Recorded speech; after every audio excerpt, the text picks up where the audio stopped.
When the Lord sent Moses to deliver the children of Israel from the bondage of Pharaoh, the Lord also sent many plagues upon the land of the Egyptians. The 10th and final plague will be known as the Passover.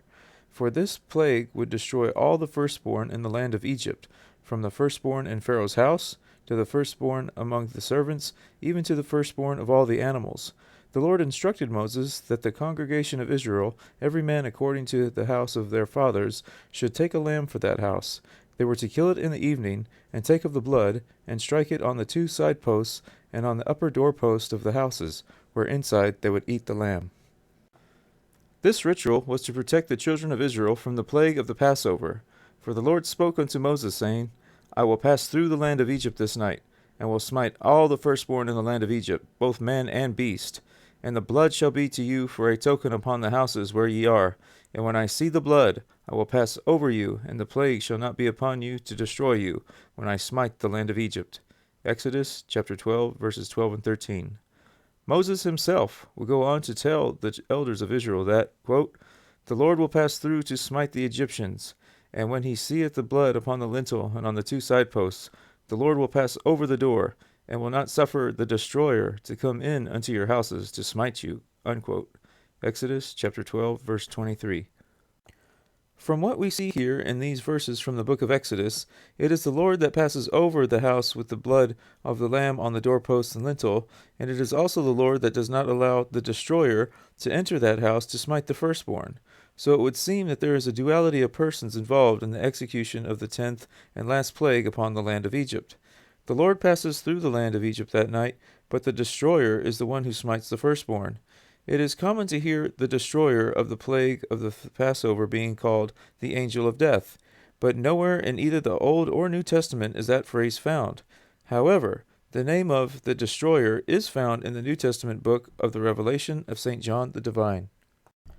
Now the book of Revelation is filled with both the blessings and promises of God. It is also filled with the judgments of God and plagues, that in many ways mirror the plagues God sent upon the land of Egypt in the days of the Exodus.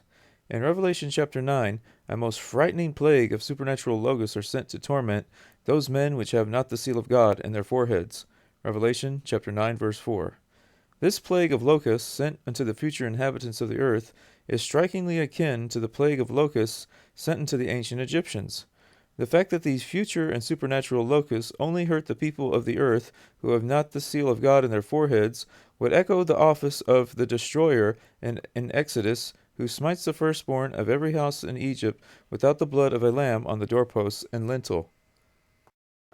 Going further, these locusts of Revelation, who arise from the bottomless pit, had a king over them, which is the angel of the bottomless pit, whose name in the Hebrew tongue is Abaddon, but in the Greek tongue hath his name Apollyon. Revelation chapter 9, verse 11. The Hebrew term Abaddon appears 6 times in the Masoretic text of the Hebrew Bible, and has the meaning of destruction, or place of destruction, or realm of the dead. The Greek Apollyon comes from apollimi, which means to destroy, while the Greek term Apollyon itself directly translates to the destroyer. So here we could argue that this angel of the bottomless pit mentioned in Revelation, who is named as the destroyer, could quite possibly be linked to the destroyer mentioned in the book of Exodus, who smites the firstborn in the land of ancient Egypt. In conclusion, it is not the intent of this author to forge biblical doctrine from what has been presented, but rather inspire individual study of the Holy Scriptures and to challenge the believer to think. There are indeed many mysteries of the Bible, and several interpretations of these mysteries, and more than a few schools of theology, all with differing opinions of the meaning of these oracles.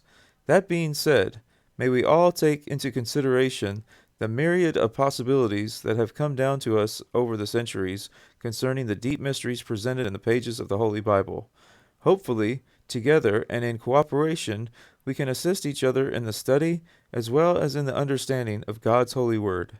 As it is written in Isaiah chapter 1, verse 18, Come now, and let us reason together, saith the Lord. This is the Leap of Faith.